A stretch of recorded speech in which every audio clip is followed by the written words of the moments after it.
Welcome back. Today we will see how to form this pattern using Python. Okay, let's create a number of rows for this pattern. That's n equals to 6. Now uh, apply for loop for I in range n. Okay, we will start from 1 because 0 element will provide 0 in first row. Okay, now we will again apply inner loop for printing elements in the row. Okay, for j in range n.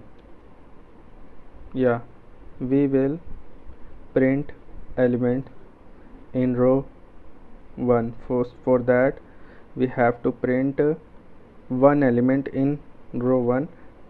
In second row we have to print 2 elements. Third row we have to print 3 elements. Okay, like this. Here first row has 1, second row has 2. Similar, for that we have to apply the range in reverse order, -1, okay, comma, -1. This is initial point and this is final point and this is steps. Now done. Let's create a condition I is greater than j. Okay, now print what? Asterisk. Done. To print in a same line we provide this and